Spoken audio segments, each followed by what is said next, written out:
Alors oui, la motivation, c'est important. À quoi ça sert tout ça? Pourquoi on se prend le chou à essayer d'étudier tout ça, les deux vérités, etc. À quoi ça sert? On en a déjà parlé, mais bon, c'est bien de s'en rappeler de temps en temps. C'est pour aiguiser son esprit, Oui, hein, pour le rendre plus sage, oui, très bien.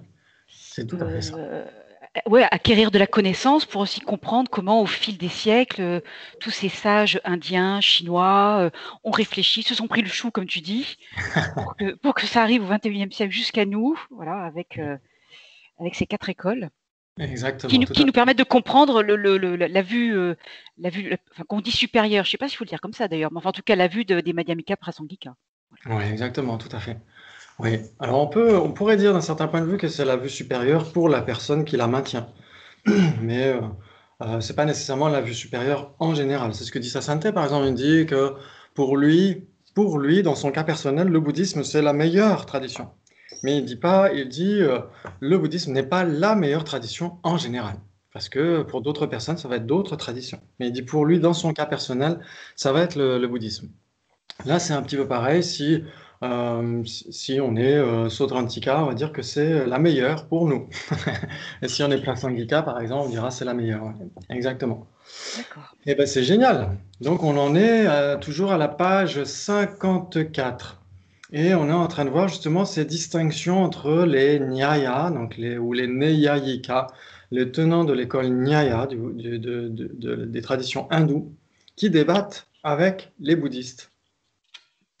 Donc par exemple, on est vers le bas, enfin, la moitié de la page 54, qui dit, par exemple, pour les Nyaya ou les Neyayika, c'est pareil, le micro est fait de parties qui sont différentes du micro.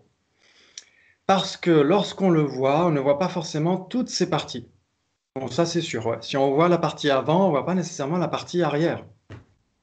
Et donc pour eux, ça va être deux phénomènes différents. Ce qui est normal, nous on dira que c'est deux phénomènes différents, la partie et le tout. Mais eux, ils ont tendance à réifier les distinctions. Ils disent qu'il y a les parties, que lorsqu'elles se rassemblent, elles produisent le tout, le micro qui est réel et différent des parties. Ils en arrivent même à dire que si on pouvait peser de façon assez sensible, on verrait qu'il y a une différence de poids entre les éléments mis séparés et les éléments mis ensemble et réunis en un micro. Le micro lui-même est un tout et il est différent de ses parties. Donc ça, c'est ce qu'on avait vu la dernière fois. Si on pouvait peser le micro en kit et le micro, on verrait une différence. Et bonjour, Bonjour, ça bonjour. va?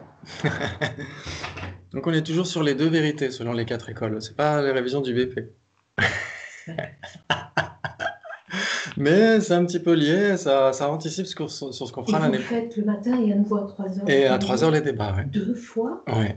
Mais c'est pas le BP, Ah, ok, d'accord. mais Mais si tu c'est veux, pas t'as le droit de grave. rester, tu peux, hein. Oui. Ou de tricoter si tu préfères. Non, ou- non, non, Ok. je vais plutôt parce qu'il faut que j'enregistre tout sur mon ordinateur. D'accord. Ok, très bien. Eh ben c'est super. Donc on disait justement que pour les Neyayika, les tenants de l'école hindoue, ils vont dire que si vous avez un micro en kit, vous le pesez. Vous avez le micro assemblé, vous le pesez, il va peser plus lourd que le micro en kit. Parce que le tout est supérieur à l'ensemble de ses parties. Donc ça, c'est un des tenants hindous qui vont dire ça, qui vont dire qu'il y a une distinction irrémédiable entre l'ensemble des parties et le tout, ou les parties et le tout. Très bien. C'est bizarre. Oui. Donc, Lauré est en train de dire, c'est bizarre. Oui, ils n'avaient pas des très bonnes balances. Oui, oui, ils n'avaient pas de très bonne balance, exactement. Exactement. Ils n'avaient pas de micro en plus, donc c'est très difficile de poser un micro quand il n'y en Oui, a pas. c'est ça. Donc pour Dharmakirti, à une différence conceptuelle ou linguistique donnée, il n'est pas besoin de trouver une différence réelle qui corresponde. Ça veut dire que c'est ce qu'on va voir aujourd'hui avec un petit texte qui a été extrait de Recognizing Reality du même auteur, de Geshe Dreyfus, où justement on voit ces distinctions conceptuelles et ces identités substantielles. On va en parler aujourd'hui. Il dit que, par exemple, ceci est un micro, c'est aussi un objet matériel. Donc s'il prend en face de lui ce micro, on dit ceci est un micro. Ceci est un objet matériel. Il y a une différence d'entité ou une différence conceptuelle? Est-ce que c'est deux objets différents ou est-ce que la différence n'est que conceptuelle? Ceci est un micro, ceci est matériel. C'est que conceptuel. C'est que conceptuel. Vous êtes d'accord? Ouais. Donc en effet, si on dit par exemple, cette tasse est une tasse, cette tasse est une chose, cette tasse est un existant, est-ce qu'on a trois objets différents? Non. Non. Non. On a trois phénomènes différents, on pourrait dire, trois phénomènes conceptuellement distingués à la rigueur, mais pas trois phénomènes en face de nous, dans nos mains. Ça, c'est pas possible. Très bien, donc c'est ce qu'on va voir aujourd'hui justement. Donc cette différence que je fais est conceptuelle, dit-il, et il n'y a pas besoin qu'il y ait deux objets réels, ou trois, ou quatre, etc., qui correspondent à cette différence. Alors que pour les Neyayika, les Nyaya, lorsque je dis que ceci est un micro, ceci se réfère à un objet particulier. Quand on dit ceci, on pointe du doigt vers ceci, c'est un objet particulier, un swalakshana, on pourrait dire, un phénomène spécifiquement caractérisé. Il faut qu'il y ait ceci d'abord, qui soit un objet particulier. Et il faut qu'il y ait un objet universel, un objet matériel. Quand on dit ceci est un objet matériel, c'est-à-dire qu'on a ceci et objet matériel. Et donc pour eux, il y a deux trucs différents et même deux phénomènes en face de nous. Et donc ça c'est un peu compliqué parce que justement ça veut dire qu'il y a une surpopulation de phénomènes en fait à cause de ça. Dès qu'on a une distinction conceptuelle, on a un phénomène différent en face de nous. On a deux natures différentes, trois natures, quatre natures, cinq natures, 1 milliard de natures différentes. Donc on aurait deux micros à la place d'un, par exemple. Si on dit ceci est un micro, ceci est matériel, ça veut dire qu'il y aurait deux micros en face de nous. Ce serait génial puisque personne ne manquerait de micros dans le monde. Mais ce n'est pas tout à fait le cas. Ouais. Alors, il y a ceci, c'est toujours le même particulier, donc c'est ce phénomène spécifique en face de nous, et il y a objet matériel qui est autre, et qui est même, on pourrait dire, intrinsèquement autre. On a ici déjà deux objets réels, un particulier et un objet qui, bien qu'abstrait, est réel. Quand on dit ceci est un objet matériel, ceci est une tasse, etc., c'est-à-dire que la généralité tasse, la généralité objet matériel existe de manière inhérente en face de nous. Si je dis que ceci est un objet matériel qui n'est pas une fleur, on a un deuxième objet abstrait.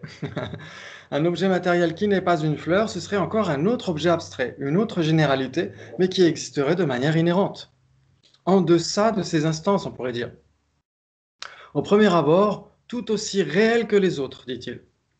Et donc la conséquence de cette position est la multiplication à l'infini des objets réels, parce que les Nyaya sont des réalistes dans le sens où tout ce qui est distingué conceptuellement doit exister dans la réalité, en face de nous. Et donc pour Dharmakirti, c'est le contraire. Lui, il fait une parcimonie ontologique. Une parcimonie ontologique en disant que dès l'instant où il y a une distinction conceptuelle, ça ne veut pas dire qu'on est différentes natures en face de nous.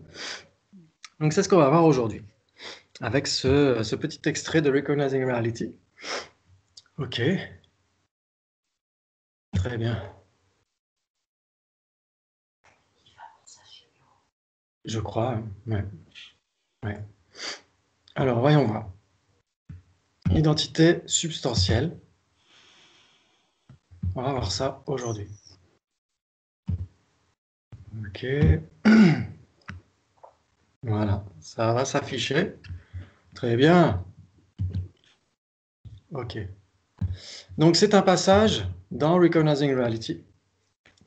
Et donc, je ne sais plus si c'est vraiment le titre du chapitre ou pas. Mais en tout cas, ça correspond parfaitement à ce qu'il est en train de dire. Identité substantielle et distinction conceptuelle. Donc, il reprend exactement ce qu'était en train de dire Dharmakirti en réponse aux arguments des tenants hindous. Et donc, Dharmakirti dit, dans tous les cas, il n'y a qu'une différence verbale ou conceptuelle entre... c'est Dharmakirti qui parle. Il n'y a qu'une différence verbale ou conceptuelle entre ce qui décrit les substances, donc les sujets eux-mêmes, quand on dit ceci, par exemple, ceci est un micro, donc on parle de ceci, donc ça c'est la substance, le sujet, le substrat, on pourrait dire, et les entités, les propriétés, quand on dit ceci est un micro, ça c'est la propriété, c'est le fait d'être un micro, c'est la propriété de ceci. Un seul objet peut être décrit de différentes façons, Là, c'est Geshe Dreyfus qui parle. Par exemple, nous pouvons décrire une tache jaune comme une couleur, une forme, une chose impermanente, etc. C'est faisable, ouais. Mhm. Toutes ces caractéristiques s'appliquent à la même tache jaune individuelle. Le fait d'être une forme, d'être impermanente, d'être une couleur, etc. Ce sont des manières distinctes de parler d'une même chose. Quand on dit, par exemple, une personne est quoi? Est professeur. Une personne est un père, un mari, un fils, etc. On parle bien de la même personne. Il n'y a pas 36 000 personnes en face de nous. Et là, c'est la même chose pour la tâche. Cette tâche est dite substantiellement identique à sa forme, son état impermanent, parce que ce sont là différentes façons de décrire le même individu. Substantiellement identique, qu'est-ce que ça veut dire pour vous? Même entité substantielle. Exactement, tout à fait, même entité substantielle. Et donc là, de quel type de phénomène on parle? Les permanents ou les impermanents? Les impermanents. Les impermanents, exactement. Et les impermanents, est-ce qu'ils sont les objets apparents des consciences conceptuelles ou les objets apparents des perceptions directes? Les objets apparents des perceptions directes. Exactement, c'est pourquoi ici on parle uniquement de la perception. La perception n'est pas capable de distinguer la tache jaune du fait qu'elle soit impermanente, etc., de son impermanence, etc. Ouais, très bien. Donc cette notion d'identité substantielle ou de même entité substantielle, c'est pareil, qui signifie pour Dharmakirti l'identité en tant que telle, est réinterprétée par les penseurs Gelupa pour soutenir leur réalisme. Parce que les Gelupa, c'est ce qu'on voit dans Recognizing Reality, sont des réalistes modérés. On dirait un parti politique. Sont des réalistes modérés. C'est-à-dire qu'ils sont le juste milieu entre les réalistes à l'extrême, les Neyayika ou l'école Nyaya, et les conceptualistes qui vont dire non, il n'y a pas du tout de généralité qui existerait imprégnant leurs instances, etc. Ça n'existe pas. Il n'y a que des instances. Il n'y a que des phénomènes particuliers. Ça, ce seraient les conceptualistes ou les... il donne un autre mot à un moment donné. Bon, c'est pas très grave. Mais en tout cas, les Gelupas sont le juste milieu entre ces deux points de vue euh, hyper réalistes et pas réalistes du tout. Donc, quand on parle de réalisme, c'est pas le fait d'être réaliste. Ah, moi, je suis réaliste dans la vie en général. Je suis ni optimiste ni pessimiste. Je suis réaliste. C'est pas de cet ordre-là. C'est réalisme. Est-ce qu'on considère que les généralités ont une réalité ou pas? Ont une certaine réalité ou pas dans le monde des existants? C'est de ça qu'il s'agit. Ouais, ça va toujours? Oui. Ouais, pour tout le monde? Très bien. Qui ne dit mot consent? S'il y a un petit problème, n'hésitez pas, hein. Très bien.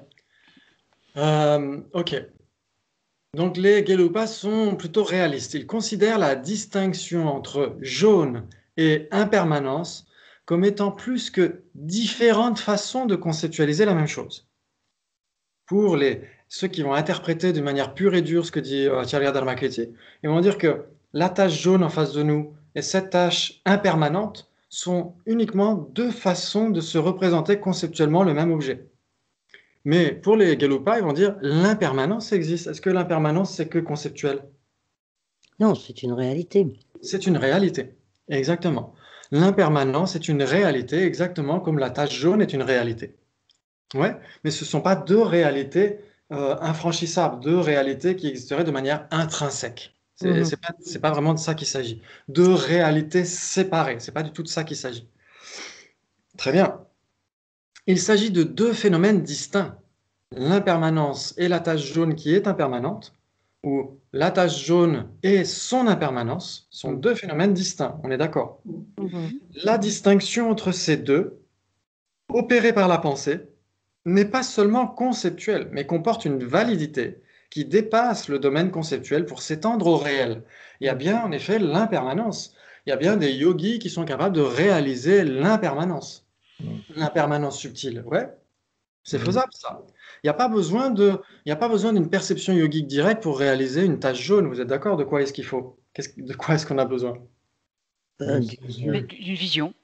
Exactement. Une perception visuelle valide pour réaliser une tache jaune. Il y a juste besoin de ça, une conscience visuelle qui n'est pas défectueuse. Mais Pour réaliser l'impermanence de la tache jaune, il faut quelque chose de plus lourd, quelque chose de plus solide, de plus profond. Il faut une perception yogique directe. Sinon, on ne réalise pas cette impermanence subtile. C'est bien la preuve qu'il y a deux phénomènes différents, deux phénomènes distincts, ouais. Oui, oui. Génial.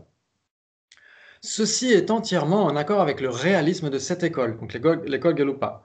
En tant que penseurs réalistes, les philosophes Gelugpa tendent à souligner l'importance de l'intelligibilité en tant que critère d'existence.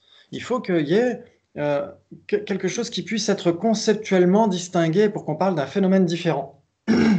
Par exemple, la table en face de nous et la table orange en face de nous, c'est quand même distinct, c'est quand même des phénomènes divers, vous êtes d'accord? Oui, bien sûr. C'est des phénomènes divers en termes de désignation. Mhm. Ouais, très bien. Oui. Ok. Grâce à la modération de leur réalisme, parce qu'ils ne sont pas aussi réalistes que les Nyaya, les tenants de l'école Nyaya, et à leur situation historique de commentateurs d'un système conceptualiste, c'est ce qu'on disait tout à l'heure, ils ne vont pas cependant jusqu'à assimiler l'intelligibilité et la réalité comme le font les réalistes extrêmes.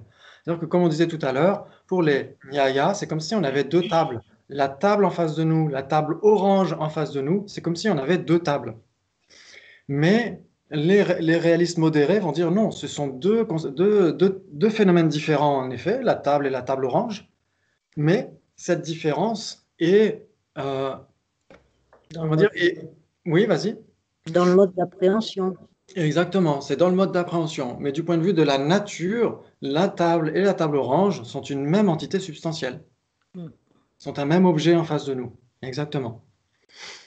Très bien. Donc ainsi, les particuliers ou les phénomènes spécifiquement caractérisés et les universels ou les généralités sont décrits comme étant distincts. On est d'accord que cette table, qui est une instance de la généralité table, est différente de la généralité table. Ouais. Oui. Si elle n'était pas différente, elle serait une.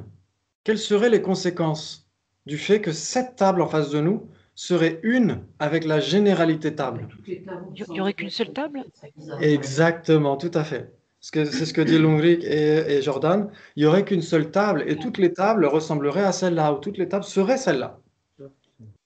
Excellent, très bien. Génial. Donc, néanmoins, ils ne peuvent exister séparément. Donc, en effet, la table ici et la généralité table ne peuvent pas exister séparément. Vous êtes d'accord? Oui. Oui. Très bien. Génial. Vous avez le droit de ne pas l'être. Mais si vous êtes d'accord, c'est génial. C'est-à-dire que vous suivez parfaitement tout ça. C'est génial. Donc, ils sont alors dits être substantiellement identiques.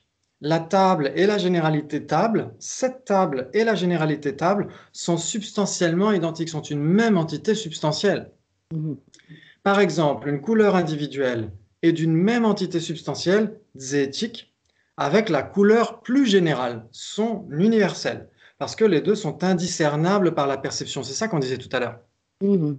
Ça veut dire que la couleur orange de cette table est orange, pas la compagnie de téléphone, mais orange, sont une même entité substantielle, vous êtes d'accord? Ouais, ouais.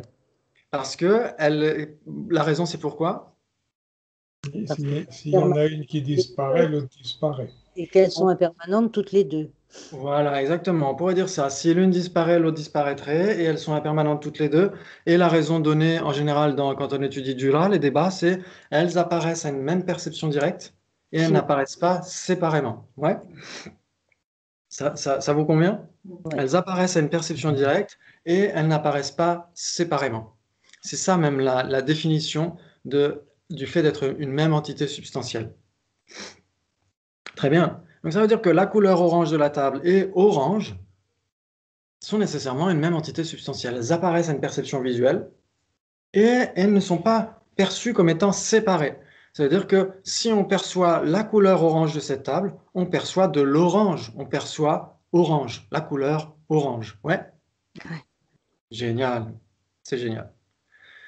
On pourrait bien sûr débattre, hein, parce que là, c'est une présentation comme si tout le monde acceptait ça d'une manière générale, etc. Mais on pourrait débattre facilement parce que est-ce que la généralité orange est nécessairement de cette teinte-là? Parce qu'il y a il y a des oranges clairs, orange foncé, orange lumineux, orange un peu terne, etc. Ce Donc sont si, des instances de la généralité orange, non, ça? exactement, tout à fait, ce seraient des instances de la généralité orange, tout à fait. Exactement.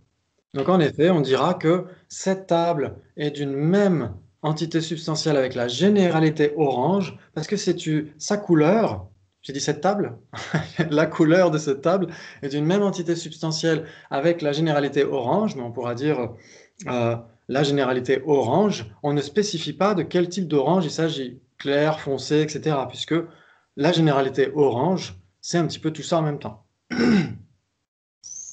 Ça englobe tout ça, en fait, on pourrait dire. Génial. Très bien. Donc les deux, l'entité substantielle ou le phénomène spécifique et sa généralité sont conceptuellement distincts. On en est ici, je crois, au milieu, là. Elles sont conceptuellement distinctes.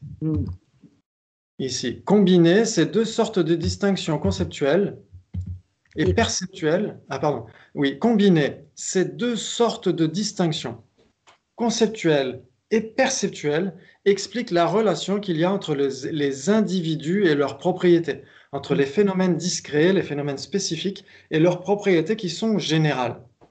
Parce que quand on dit ceci est un micro, quand on dit ceci, c'est nécessairement spécifique. On parle uniquement de ce phénomène-là. Ouais. Quand on dit ceci est une table, on pointe du doigt vers un seul et même objet, vers un phénomène spécifiquement caractérisé, qui est vraiment spécifique de manière spatio-temporelle, dans sa nature, etc. Vous êtes d'accord? Cette table n'est aucune autre table. Cette table est nécessairement l'exclusion de toutes les autres. Donc c'est un phénomène spécifique. Mais quand on dit ceci est une table, ça veut dire que on est en train d'inclure ce phénomène spécifiquement caractérisé dans la généralité table. On l'inclut comme étant une instance de la généralité table. Et donc ça veut dire qu'on appose le sceau de cette généralité table à ce phénomène spécifique.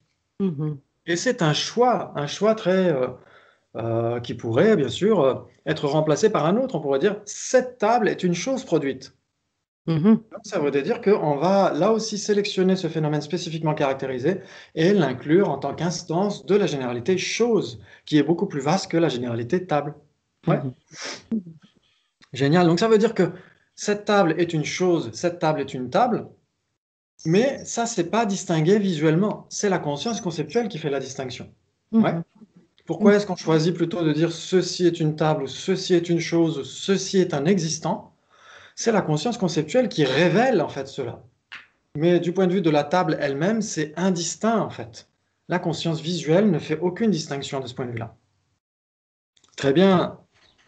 Ok. Puisque la distinction conceptuelle est une condition suffisante et nécessaire pour une distinction effective, elle a la préséance. Elle a la préséance, elle est principale. Et donc une couleur individuelle et une couleur générale peuvent être déclarées distinctes au sein d'une entité substantielle. Et ça, c'est très important. Zeti la dorpatade en tibétain. Parfois, on parle aussi d'une distinction au sein d'une même entité. La dorpatade. Ça, c'est ce qu'on trouve dans le Madhyamaka, par exemple, par rapport aux deux vérités.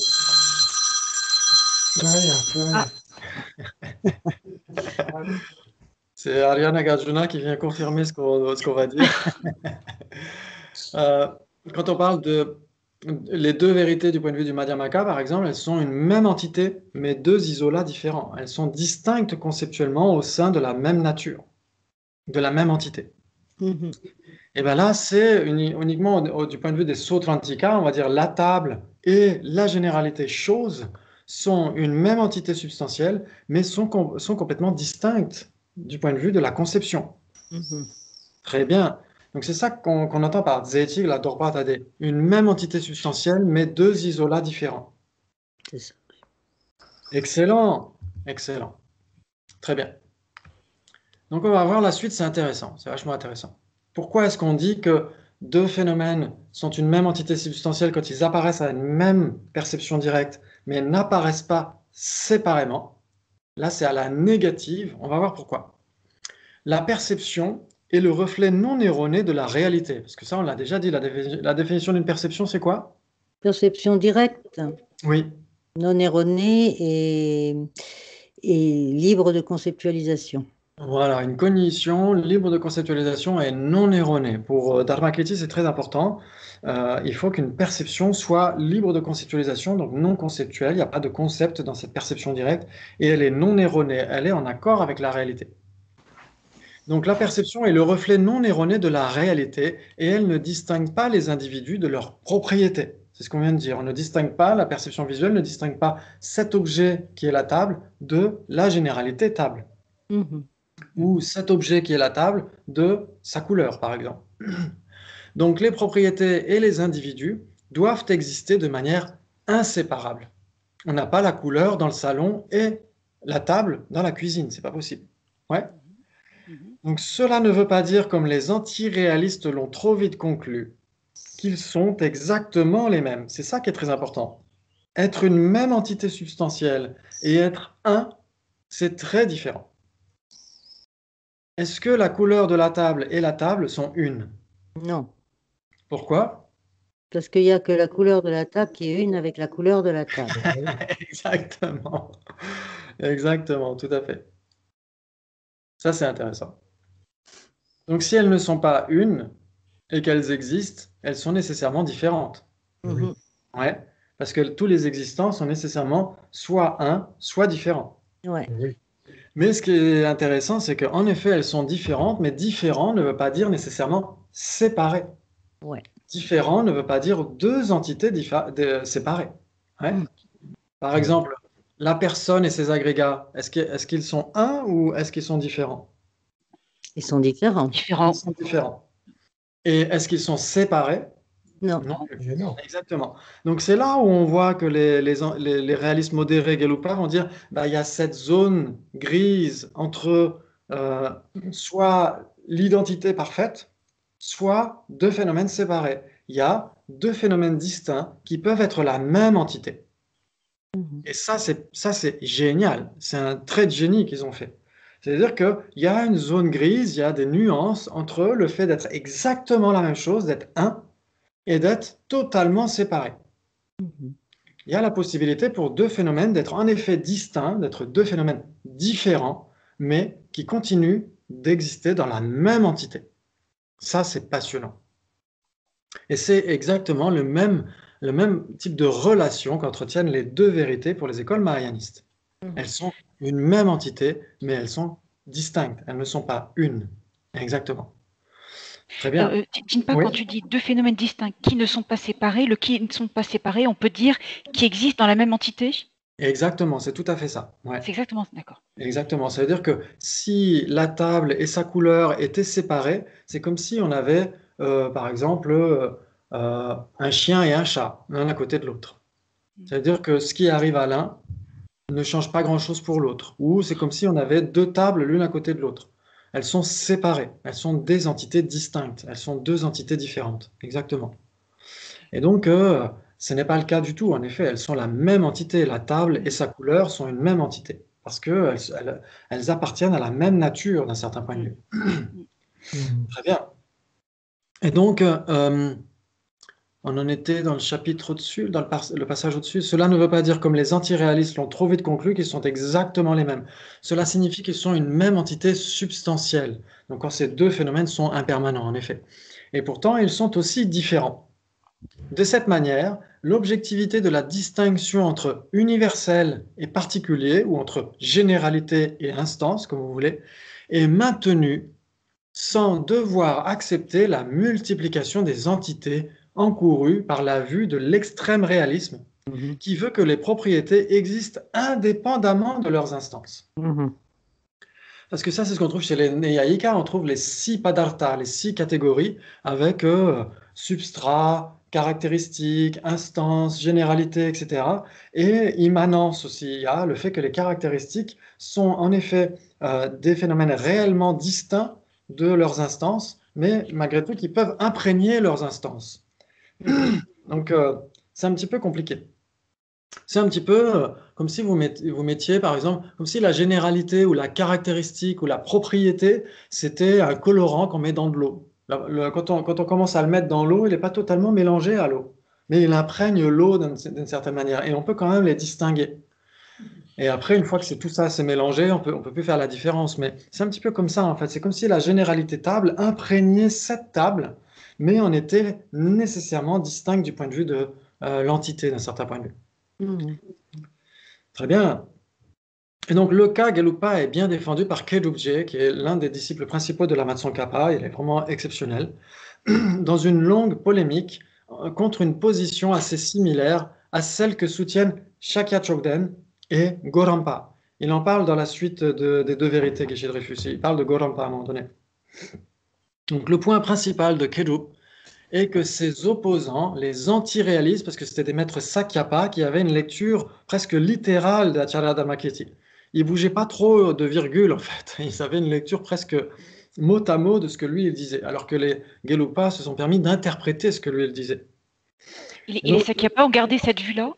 Et ouais, exactement. En général, ils ont gardé cette vue-là, ouais. Ils sont plutôt anti-réalistes quand ils interprètent Acharya Dharmakirti, bien sûr. Oui. Tout à fait. Et donc les anti-réalistes qui n'arrivent pas à distinguer l'identité substantielle de l'identité conceptuelle. Ouais. Donc il y a ces deux trucs différents, identité substantielle et identité conceptuelle. L'identité conceptuelle, c'est quoi? C'est la généralité. Alors l'identité conceptuelle, on dira, c'est le même isolat. C'est ça qu'on dira. Du point de vue de Dura, des débats, on dira l'identité conceptuelle, ça veut dire que table est une avec table. Parce que du point de vue de la conceptualisation, elles ne sont pas du tout distinctes.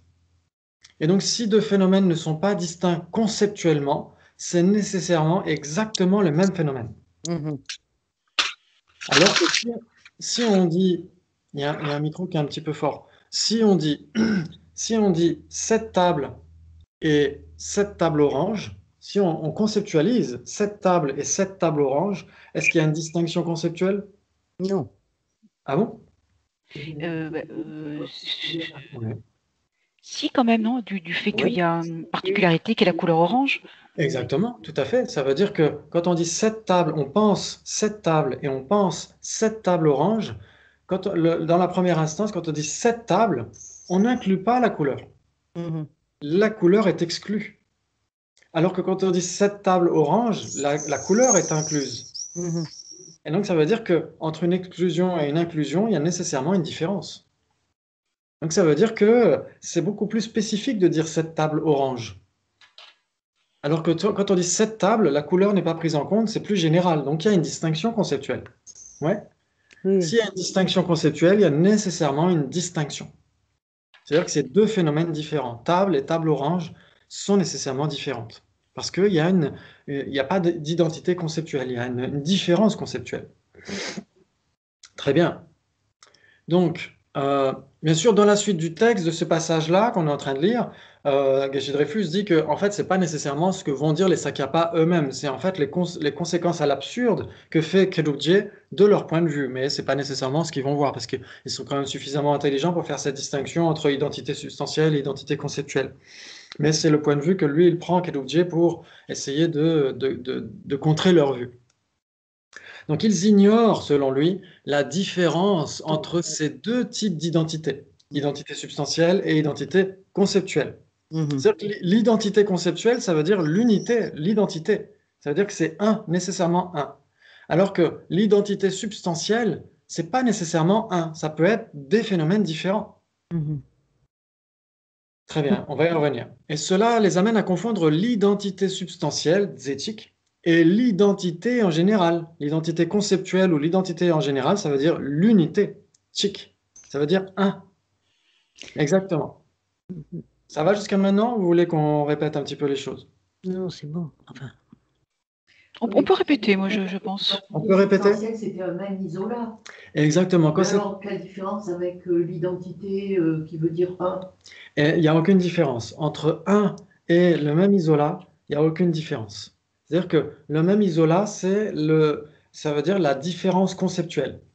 Et donc, s'il n'y a pas de différence conceptuelle, ça veut dire qu'ils sont nécessairement un. Ça veut dire que si on dit la table, si on pense la table, et si on pense la table, il n'y a aucune distinction. Il n'y a aucune distinction du point de vue des caractéristiques, des propriétés, de la couleur, etc. Et donc, s'il n'y a aucune distinction et qu'elles existent, la table, ça veut dire que c'est un. La table est une avec la table. Ouais. Donc, c'est ça qu'il faut essayer de comprendre, c'est qu'il y a identité substantielle et identité conceptuelle. Ouais. L'identité substantielle n'implique pas nécessairement que les deux phénomènes soient un. Par exemple, la table et sa couleur, est-ce qu'elles sont identiques conceptuellement ou est-ce qu'elles sont identiques substantiellement? Substantiellement. Substantiellement, pourquoi? Oui, parce qu'elles ne sont pas une. Parce qu'elles ne sont pas, exactement. Mm. Parce qu'elles ne sont pas une, en effet. Elles sont différentes, mais non séparées. Et voilà, exactement. Elles sont différentes, mais elles ne sont pas séparées.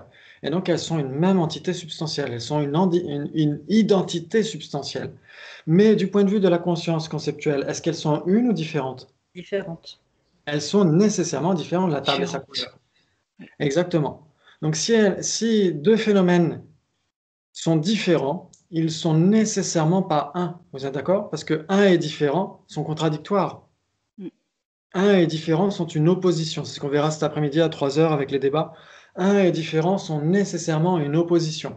Ça veut dire que c'est contradictoire et ça implique tous les phénomènes. C'est-à-dire que si ça existe, c'est nécessairement soit un, soit différent. C'est comme si on avait une immense commode avec 2 tiroirs et tout ce qui existe doit rentrer soit nécessairement dans l'un des 2 tiroirs.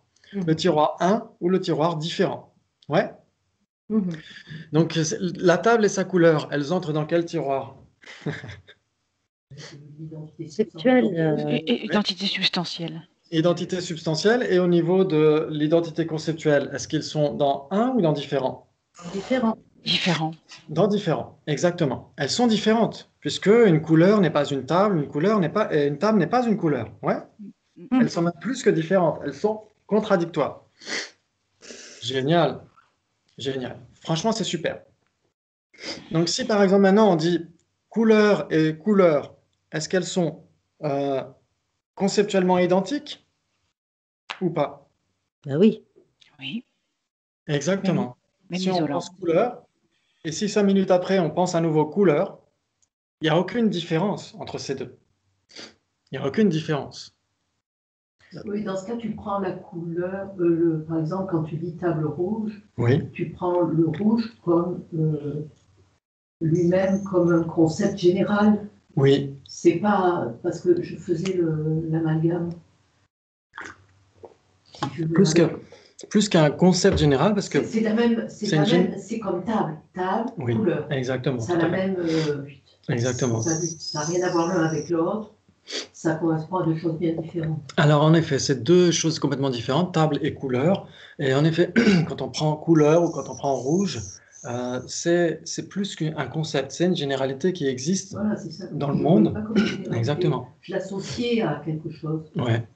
C'est un peu ça qu'il y a, moi. Et en effet, ça doit être associé à quelque chose, parce que est-ce qu'on trouve des couleurs qui seraient séparées d'objets colorés? Non. Ou alors des taches, mais c'est de la forme de toute façon. Oui, parce que si vous regardez par exemple le ciel, on voit qu'il est bleu, surtout en ce moment. Est-ce qu'il est séparé d'objets matériels qui seraient bleus? C'est-à-dire que s'il n'y avait pas de particules dans le ciel, des particules de gaz, etc., est-ce que le ciel serait bleu? Non. Non. Donc ça veut dire que la couleur bleue ne peut exister qu'en fonction d'objets bleus. Ouais. Donc on pourrait se poser la question, quand on rêve du bleu, est-ce que c'est du bleu ou pas?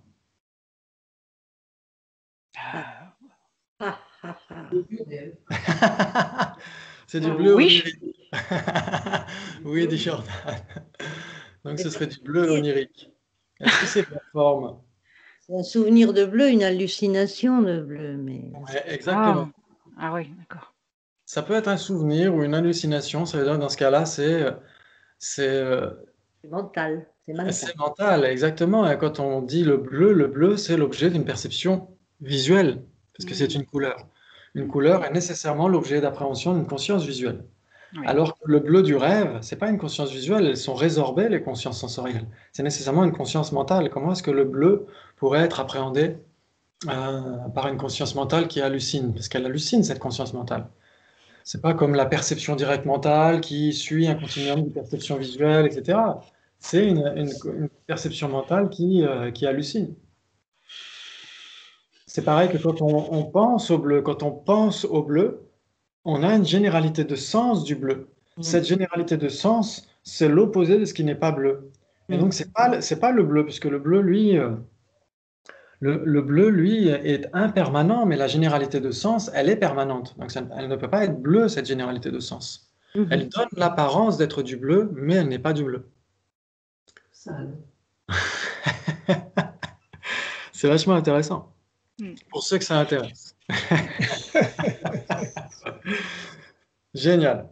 Donc, l'identité conceptuelle, est-ce que vous avez bien compris? L'identité conceptuelle, ça veut dire l'identité tout court, en fait.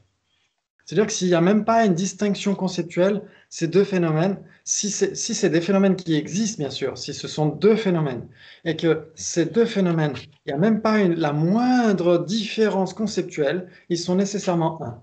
Oui. Entre bleu et bleu, si on pense à bleu, et si on pense à bleu, bleu et bleu sont nécessairement un, parce qu'ils existent et ne sont pas différents. Mais pourquoi le bleu du rêve ne serait pas un avec le bleu aussi? Alors, si le bleu du rêve était un avec le bleu, ça veut dire que l'apparence d'un non-existant serait une avec l'apparence d'un existant. Le bleu est un existant au niveau généralité, identité générale. Donc, Oui. c'est un existant. Le bleu existe, on est Voilà. d'accord. Alors, et si tu Rêve, c'est autre chose. Oui, si tu rêves du bleu. mais alors, Tu rêves du bleu, par exemple, tu ne rêves pas de quelque chose qui n'existe pas, tu rêves de quelque chose qui existe. Il n'existe pas pendant le rêve, peut-être, Voilà, mais il existe. en général. Voilà. Exactement.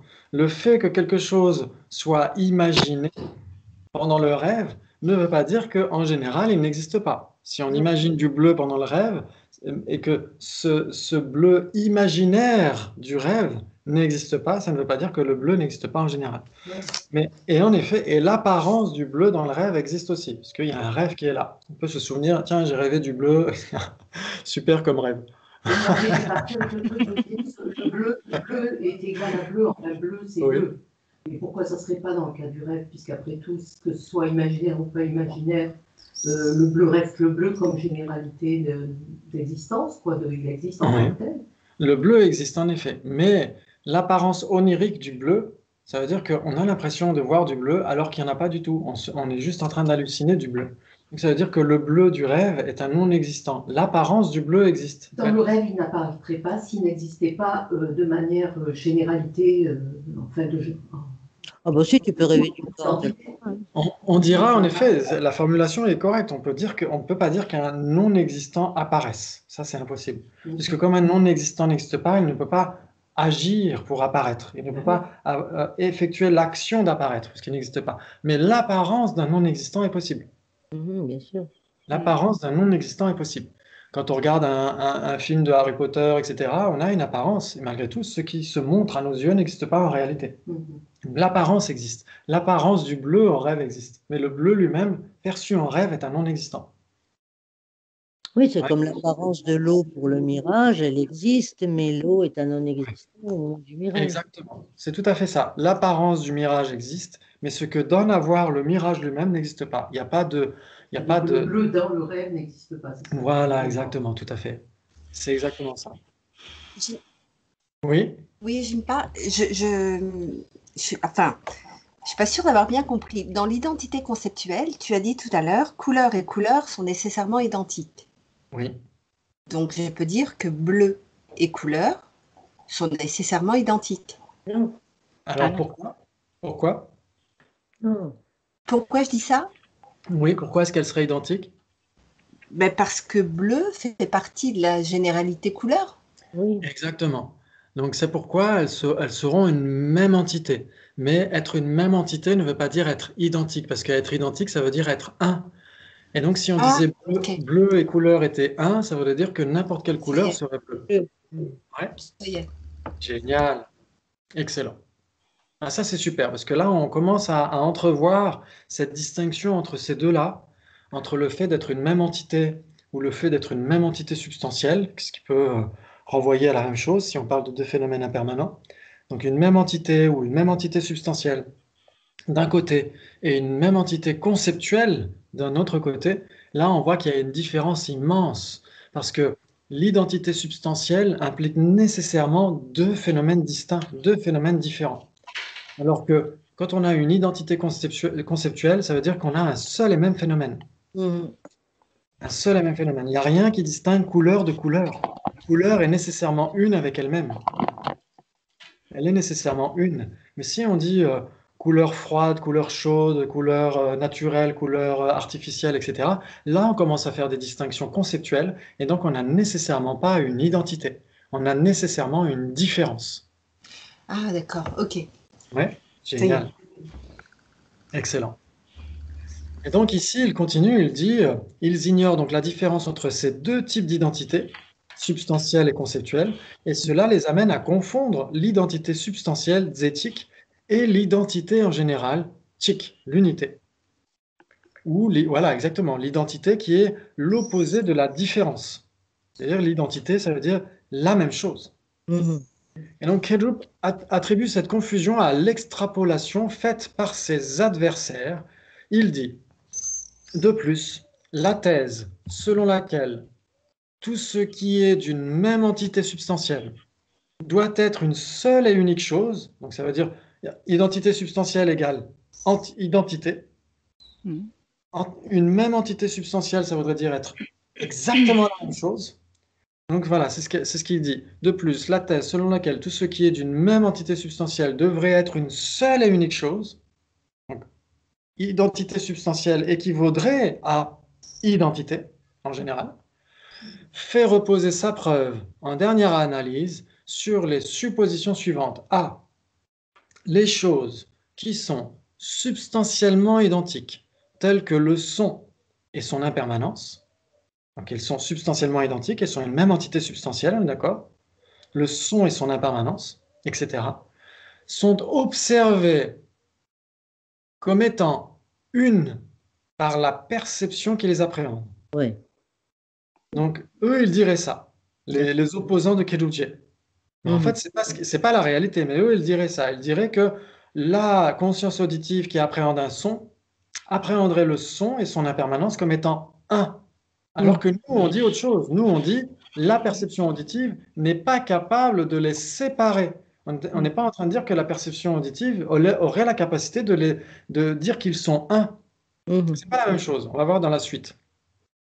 La deuxième supposition, B, si quelque chose est observé comme étant un par une cognition non erronée, donc une perception directe en l'occurrence, cela doit être un en réalité.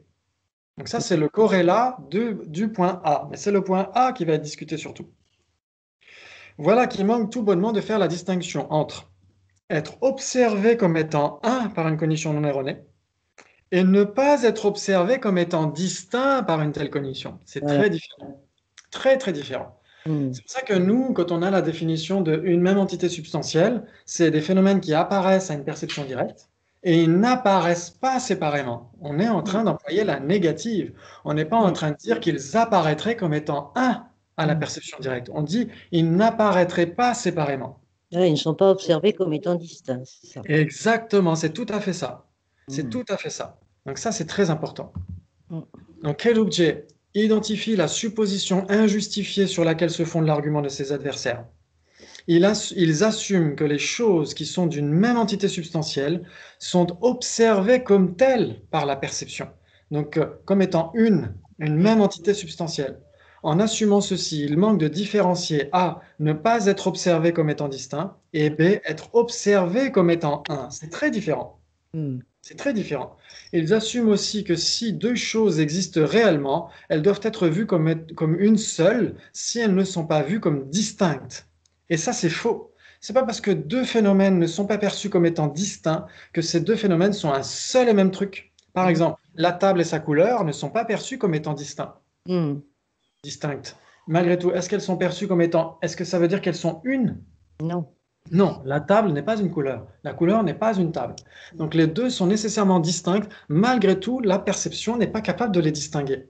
Ça ne veut pas dire que, de ce point de vue-là, on devrait dire, eh ben, puisque la perception n'est pas capable de les distinguer, ça veut dire qu'elles sont une. C'est totalement erroné. Totalement erroné. Ce n'est pas parce qu'on n'arrive pas à distinguer deux phénomènes qu'ils sont un. Ils sont tout simplement pas deux entités substantielles différentes. C'est ça que ça veut dire. Ils sont tout simplement pas deux entités substantielles différentes. Ça ne veut pas dire qu'ils seraient un. Génial, génial. Donc cette supposition est infondée, argument de Kalogé, car il y a un micro qui est trop fort. Non, c'est moi qui viens d'éternuer surtout. Excusez-moi. D'accord, pardon. À tes souhaits. Merci. Donc cette supposition est infondée, argument de Kalogé, car la perception du son n'entend pas le son et l'impermanence comme étant une seule et même chose, mais simplement n'est pas capable de les distinguer. Ne pas être en mesure d'opérer une distinction ne revient pas à remarquer activement une identité. Si ces deux faits revenaient au même, défend Kalogé, la perception du son percevrait le son comme ayant un soi, puisqu'elle ne le perçoit pas comme étant dénué de soi. C'est magnifique. Je trouve ça génial. Donc c'est pourquoi il faut bien garder à l'esprit que deux phénomènes qui sont une même entité substantielle sont une même entité substantielle. Pourquoi? Parce qu'ils apparaissent à une perception directe et n'apparaissent pas séparément. Donc c'est une négation, c'est à la négative. On n'est pas en train de dire que les deux phénomènes qui sont une même entité substantielle apparaîtraient en effet à une perception directe et apparaîtraient comme étant un à la perception directe. Parce que si c'était le cas, ça voudrait dire que puisque la perception directe est non erronée, elle doit être en accord avec la réalité. Et donc si la table et sa couleur apparaissaient comme étant une, elle devrait être une. Puisque la perception directe est censée ne pas se tromper vis-à-vis de la réalité. Vous êtes d'accord? Oui. Et donc la table et sa couleur ne sont pas une. Nécessairement pas. Elles sont même contradictoires. Elles s'excluent mutuellement. Et donc la perception est non erronée, d'accord, mais elle n'est pas en train de percevoir la table et sa couleur comme étant une. Elle n'est tout simplement pas capable de les distinguer du point de vue de leur entité. Ça, c'est primordial. Ça, c'est primordial. Ça explique pourquoi la tradition bouddhiste répond un petit peu à ces arguments des tenants des Nyaya, de l'école Nyaya, selon lesquels, dès l'instant où il y a une distinction conceptuelle, il y a nécessairement une distinction dans la réalité, une distinction réelle, pure et dure, etc. Ça, c'est un point de vue. Et un autre point de vue qui serait l'extrême opposé, qui dirait que dès l'instant où deux phénomènes ne sont pas distincts, à ce moment-là, ils ne sont pas distincts du point de vue de leur entité. À ce moment-là, ça voudrait dire qu'ils seraient nécessairement un. Et ça, c'est pas le cas. C'est pas parce que deux phénomènes ne sont pas distincts du point de vue de leur entité, la table et sa couleur ne sont pas séparés, ça ne veut pas dire que la table soit sa couleur, ou que la couleur de la table soit une table. Ouais? Tout le monde est d'accord? Bravo, bravo. Alors ça, c'est génial, parce que ce point-là est très, très important. Ça explique pourquoi, dans les débats, on a cette définition de deux phénomènes qui sont une même entité substantielle. Et ça explique aussi pourquoi il y a cette zone de gris, ces nuances entre le fait d'être deux phénomènes totalement séparés, comme deux tables, l'une à gauche, l'une à droite, et entre un phénomène unique, identique à lui-même, etc. Il y a des zones de grise, il y a des phénomènes qui peuvent être distincts sans pour autant être des entités distinctes. Et donc, c'est pas parce que deux phénomènes sont une même entité qu'ils sont une seule et même chose. Ouais. Dans le texte, quand Georges Dreyfus parle des antiréalistes, on est d'accord que c'est la vue Sautrantika. Alors, ce sera en effet une vue qui va interpréter le Sautrantika de Acharya Dharmakirti. En effet, les antiréalistes, ça veut dire les conceptualistes. C'est-à-dire qu'ils vont dire que la table d'un côté et la couleur de la table de l'autre sont des distinctions purement conceptuelles, purement imaginaires. En réalité, il y a juste un seul objet, une table orange. Ouais. Ok. Ils vont pas faire la distinction, ils vont faire une distinction, mais purement imaginaire, purement conceptuelle. La table et son impermanence, par exemple. Ils vont dire, mais vos distinctions conceptuelles sont purement de l'ordre de l'imaginaire. En réalité, on a juste une table impermanente. Il n'y a que ça qu'on a, il n'y a que ça qu'on peut toucher, voir, entendre, etc. Ok. Bravo, bravo. Excellent. Donc là, on a cette explication qui est très importante. Et on va essayer de revenir un petit peu sur le texte. Parfait. Donc, on est toujours page 55. Donc, on avait vu que pour les Neyayika, c'est une conséquence de cette position et la multiplication à l'infini des objets réels. Pour Achala Dharmakirti, ce ne sont que des différences conceptuelles. Et donc, ça, c'est sa première lecture qui est anti-réaliste à fond. Et les Sakyapas vont suivre cette première lecture. Les Gelupas vont interpréter et vont dire il y a des zones de gris entre tout ça. Et donc, ces différences conceptuelles qui ne correspondent pas directement au réel. Si je dis que ceci est un micro, si je dis que ceci est un objet matériel, il n'y a pas besoin de se préoccuper de trouver du côté de l'objet quelque chose de différent qui corresponde à ces concepts ou à ces énoncés linguistiques, ces phrases différentes. C'est-à-dire que pour les antiréalistes, il y a tout simplement qu'un seul et même objet. Et la première lecture que fait Acharya Dharmakirti, c'est ça aussi. C'est-à-dire qu'il y a juste un seul et même objet, ces différences sont conceptuelles parce qu'il est en réaction par rapport au Nyaya. Et comme il est en réaction par rapport au Nyaya, il doit appuyer d'une manière plus forte vers l'antiréalisme. Parce qu'eux sont réalistes à l'extrême. Donc il va vers l'antiréalisme. Et progressivement, il va pouvoir avoir une lecture plus souple de tout ça. Donc c'est cela le point de base de Dharmakirti, et c'est cela qui va constituer le champ de débat, un débat extrêmement important entre les bouddhistes et les Nyaya, qui va durer à peu près du 5e au 10-11e siècle, et même plus.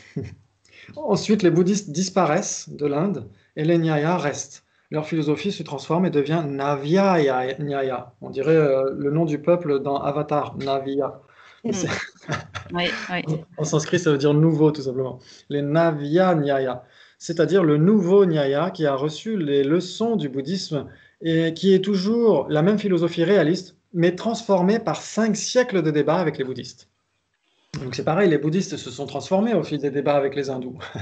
Ils ont posé des contre-arguments, ils ont eu des vues un petit peu plus subtiles, et donc peut-être que les Gelupas sont arrivés vers le 15e siècle aussi pour essayer d'interpréter d'une manière un petit peu plus, d'une manière qui leur semble plus cohérente l'interprétation de Dharmakirti.